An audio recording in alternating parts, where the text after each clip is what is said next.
Hey guys, welcome back to the Mom's View. I'm Colette, this is Carly, and this is Kaylee, and I'm excited because today we are getting questions from you guys. We asked on Instagram for some questions and we got a wide range of topics, so we're gonna hit a few of them today, and I'm excited. All right, let's get started. Do it. All right, our first question comes from Essentially Mommy.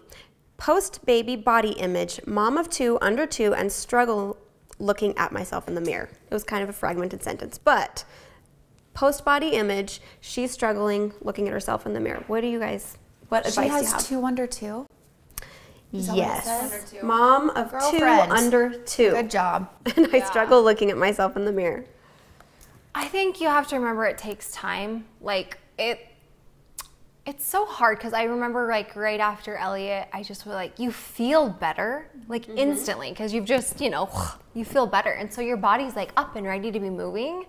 But I read somewhere that your body really takes like a complete entire year to recover. And so having two under two is a lot, and it's a lot for your body to go through. And I think the hardest thing is knowing that your body might not completely bounce back to what it was, but that's okay because you're in a new phase. And that's something I've had to really learn to grasp, is your body changes with being a woman and a mother especially. My OB said the closest thing that you can do on earth to dying without actually dying is giving birth to a baby. And I feel like that's pretty empowering. And when you remember things like that it makes it a little bit easier. But I don't think we're allowed to have those days where it's hard. It's kind of hard, Yeah, it's definitely hard. Agree. I think that this is a great topic. I've been struggling a little bit. We just did a video about self-love, and I do love my body, and I am grateful, and I do keep that in mind. And with each kid, you get older, and when you get older, your body changes anyways. And but each of my kids was a different kind of journey for me. After Braylee, I had gained a lot of weight, and my body completely changed. Completely in every single way. I went from not having stretch marks to having stretch marks.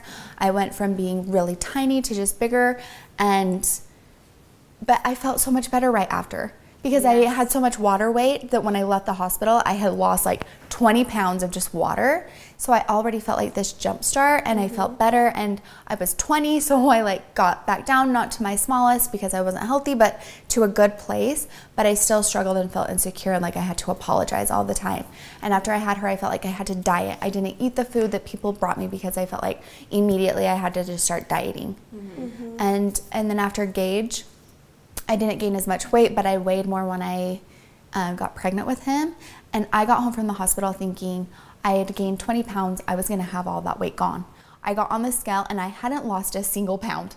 Not even the baby weight. I know isn't that so mind-blowing? And I was just like, what is happening? This isn't right. I should have lost 20 pounds. So then that messed with me, and I felt more insecure after I had him, and again, started dieting immediately. And I felt in a way that took away from me enjoying the baby fully. So when I was pregnant with Winston, again, I started at a heavier weight than with my previous pregnancies.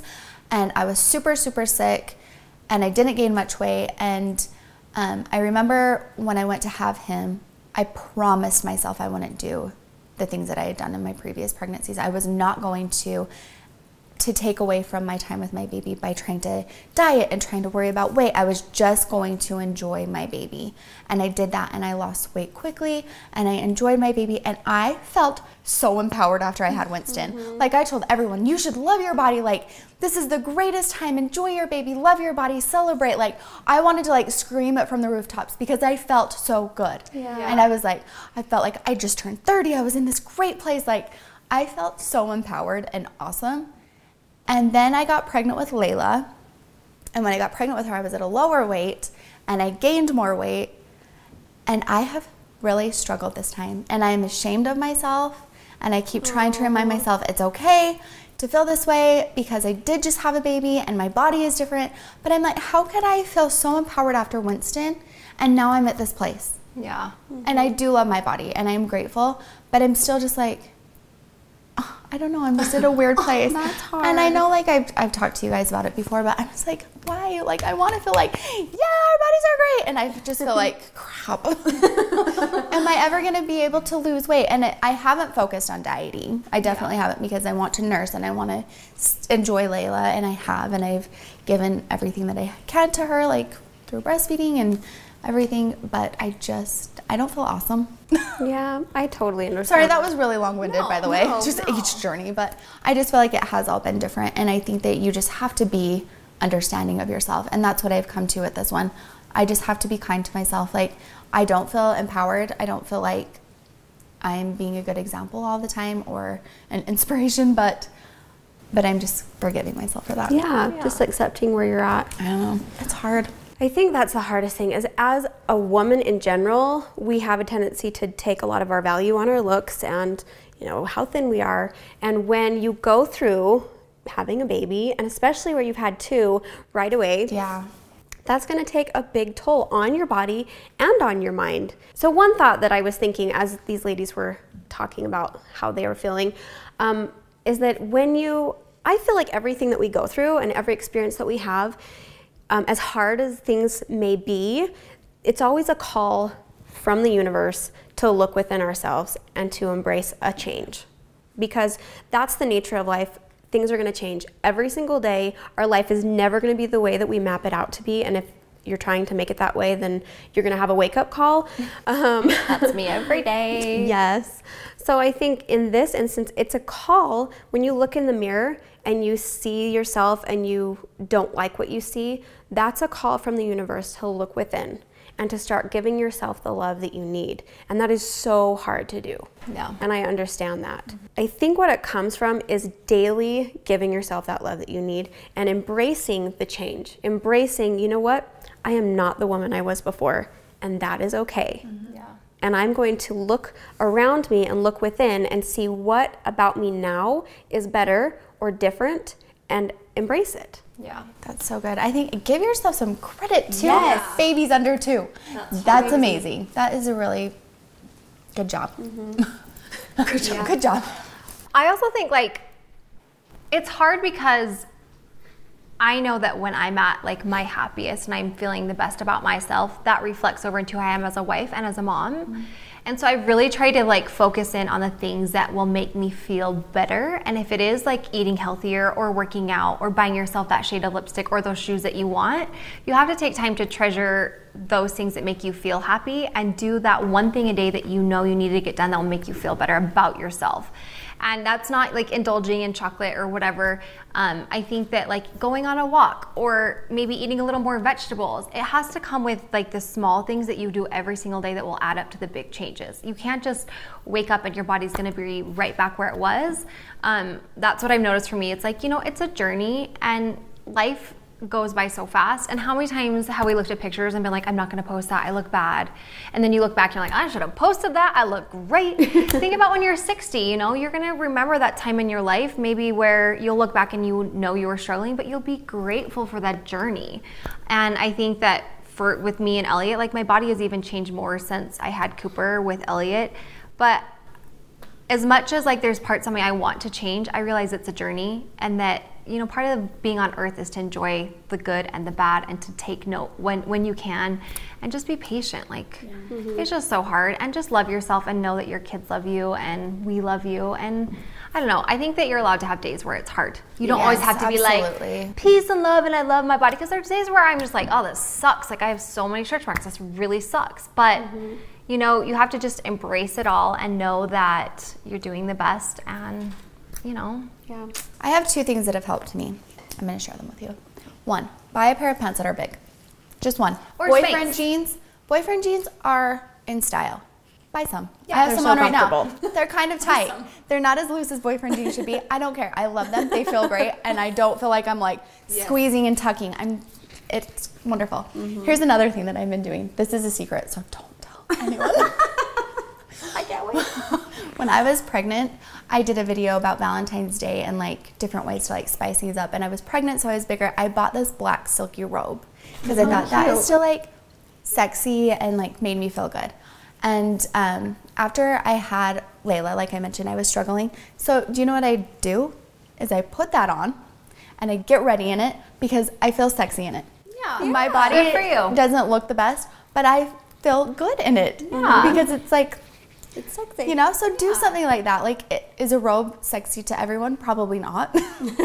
And you know, but that's what I've been doing. But that's the thing that you do for yourself that makes you feel, And every time I put it on, I'm like, this is ridiculous, but Yes. no, I feel good. embrace Like, it. yeah, I feel good We're in that it. sexy Bottom room. line- We're all wearing one next time. Yes. Bottom line, her body is different than her body, and her body is different than my body. And you absolutely cannot look at other moms and be like, well, she has 202. And like genetics, age, hormones, everything plays such a huge role in what your body does and how it does the things it does. So you just cannot compare yourself. Like, just don't. I've had to unfollow people on Instagram just because I know, like, right now I'm just not in a good place to be like following this person, nothing that they've done, but I just don't think it adds to my happiness. You know what I'm saying? Because I'm not in that spot where I can be like, see them and not compare myself. So I'm self-aware that that's probably not something I need to see. And maybe that's what you need to do. I don't know if that plays into like for you guys, but I've had to unfollow some people just because I'm like, you know, it's just too tempting for me to compare myself, and I don't need to do that. And they're wonderful, beautiful human beings. They haven't done anything wrong, and I feel bad saying that, but I'm like, it's more about me than them, you know? I mean, don't you think the universal message is self-love here? Yes. Like, you just gotta embrace it. Holy shit, you pushed 2 humans out of your pee hole. Like, who cares if we have little jelly bellies right now? It came through this. Or even if they cut you open, that's freaking hard. Like, Yeah. I said pee hole, I'm sorry. You said pee hole. Oh no. I love Pee you so holes. much. You know? Okay, so listen, I said pee hole. That's not where babies come from, but I was like, Pee hole. it's like a little below that. But did you know at one time in my life I didn't know they were different? I'm just telling you I didn't know. I don't know. That can be in our next one that we talk about. Knowing right? your body. I think it's important. Like, this might sound really naive and stupid, but I didn't know that until I was like in college, and I was like, oh, there's 2 different holes. Guys, It's so true. life changing. If you don't know, I think that's common. just Really? saying. Okay, promise I'm time not to the only learn. one. But if you didn't know that, now you know. If you don't know, now you know, and I helped you, okay? Okay, our next question is a little bit similar, but I thought it was different. So you guys can tell me. Carissa Valove, question for Mom's View. Not sure if you've already spoken about it, but how do you kick the baby blues? I had 2 kids back to back and still can't shake it after 3 years. So hard. I think All these girls having kids, popping them out. Pee holes, you guys. Power to you. I think the baby blues look different to everyone. Yeah. And it's a different process for everyone. Amen. I think initially, right after I had Elliot, I was terrified of having postpartum because I did really bad with Cooper.